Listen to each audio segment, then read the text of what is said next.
जब से 1948 से श्रीलंका ब्रिटिश एम्पायर से आज़ाद हुआ है, उसने इतने बुरे दिन कभी नहीं देखे होंगे। यहाँ तक कि ऐसी कल्पना भी नहीं की होगी। और वैसे भी अपने बुरे दिनों की कल्पना कौन ही करता है। यहाँ की हालत इतनी बुरी है कि यहाँ के राष्ट्रपति को 1 अप्रैल को रात को स्टेट इमरजेंसी डिक्लेयर करनी पड़ी। महंगाई इतनी बढ़ चुकी है कि यहाँ के लोग एसेंशियल चीज़ों को अफोर्ड ही नहीं कर सकते, जो कि उनकी डेली नीड्स को पूरा करती हैं। 1 किलो चीनी 290 रुपये किलो, चावल 500 रुपये किलो और सिर्फ 400 ग्राम मिल्क पाउडर 790 रुपये में मिल रहा है। केरोसिन की तो सप्लाई बंद हो गई है, जबकि यहाँ के 20% लोग इसका उपयोग खाना बनाने के लिए करते हैं। एक LPG गैस सिलेंडर की कीमत है 4119 रुपये, पेट्रोल 254 और डीजल 176 रुपये लीटर मिल रहा है। आज के समय अगर श्रीलंका में चाय पीनी है तो यहाँ के लोगों को 1 कप चाय के 100 रुपये देने होंगे। इस वीडियो में मैं यही एक्सप्लेन करने की कोशिश करूँगा कि इतनी बड़ी सिचुएशन आखिर आई तो आई कैसे, वो क्या वजह रही और वो क्या पॉलिटिकल फॉल्स थे जिसकी वजह से श्रीलंकाई लोग आज इन हालातों का सामना कर रहे हैं। श्रीलंका की इकोनॉमिक क्राइसिस की सबसे बड़ी 2 वजह हैं। पहली 2019 में कोलंबो में हुआ बम ब्लास्ट और दूसरा कोविड-19 पेंडेमिक। श्रीलंका की टोटल पॉपुलेशन है 2.19 करोड़ और 25% पॉपुलेशन टूरिज्म से जुड़ी हुई है। बम ब्लास्ट के कारण टूरिज्म सेक्टर ठप हो गया, जिससे कि जो फॉरेन करेंसी आ रही थी वो अब कम हो गई, जिससे यहाँ की FDI में तेजी से गिरावट आई। एंड जब भी FDI गिरता है तो फॉरेक्स रिजर्व भी गिरने लगता है।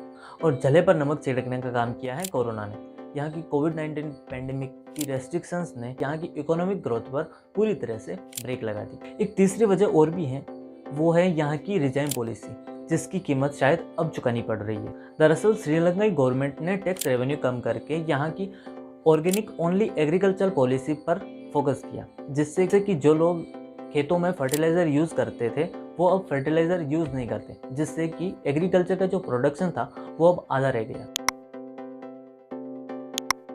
जिस तरह से कोविड-19 ने यहाँ के फॉरेन रिजर्व को हिट किया और टूरिज्म और एक्सपोर्ट से यहाँ पिछले 2 सालों से कोई भी अर्निंग नहीं हुई, इसके बावजूद श्रीलंकाई गवर्नमेंट ने एसेंशियल गुड्स का इंपोर्ट जारी रखा। नतीजा यह निकला कि यहाँ पर डॉलर की कमी हो गई, जिसकी वजह से फॉरेन रिजर्व तेजी से गिरा, ट्रेड डिफिसिट हुआ और बैलेंस ऑफ पेमेंट जैसी प्रॉब्लम्स भी देखने को मिली। श्रीलंका वैसे भी कर्ज के जाल में फंसा हुआ है। इसने चाइना से $5 मिलियन का कर्ज ले रखा है।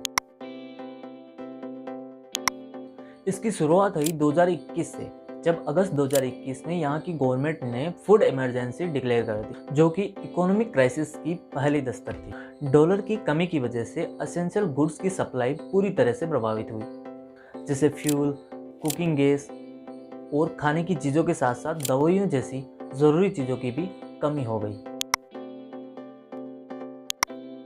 जब डॉलर की कमी हो गई तो इंपोर्ट भी रुक गया, जिससे कि इन्फ्लेशन रेट 25% तक चला गया और महंगाई बढ़ गई। लोग पेट्रोल पंप्स और दुकानों के सामने लंबी लंबी कतारों में दिखने लगे। सुपरमार्केट्स खाली हो गए और जहां भी सामान बचा वहां महंगाई इतनी बढ़ गई कि जो आम लोग थे वो इन चीज़ों को खरीद ही नहीं सकते। अगर अभी की सिचुएशन की बात करें तो लोग इतने नाराज़ हैं कि वो यहाँ की सरकार के सामने प्रदर्शन कर रहे हैं। साथ ही जो श्रीलंका में तमिल मूल के जो लोग रहते हैं वो भारत में एज ए रिफ्यूजीज बनकर आ रहे हैं। श्रीलंका की करेंसी भी बुरी तरह से गिर गई है।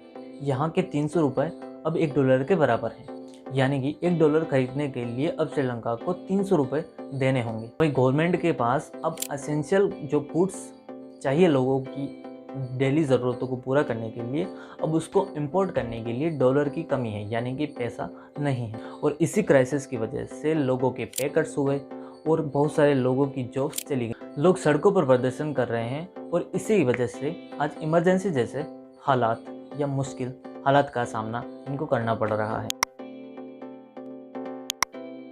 भारत नेबर फर्स्ट पॉलिसी के तहत श्रीलंका की मदद ज़रूर करेगा। भारत से श्रीलंका को $2 की असिस्टेंस मिलेगी। साथ ही श्रीलंका चीन से भी $2.5 मिलियन की असिस्टेंस मांग रहा है। अगर एक्सपर्ट्स की माने तो श्रीलंका का इस सिचुएशन से निकलना मुश्किल होगा। रिकवरी नहीं आसान होगी और न ही तेज। आज की वीडियो में इतना ही। अगर आपको वीडियो इंफॉर्मेटिव लगा हो तो प्लीज़ वीडियो को लाइक कीजिए, शेयर कीजिए और अगर आप चैनल पर नए हैं तो प्लीज़ सब्सक्राइब द चैनल। और श्रीलंका की इस सिचुएशन में आपका क्या ओपिनियन है हमें कमेंट बॉक्स में ज़रूर बताइएगा। Thank you for giving your precious time.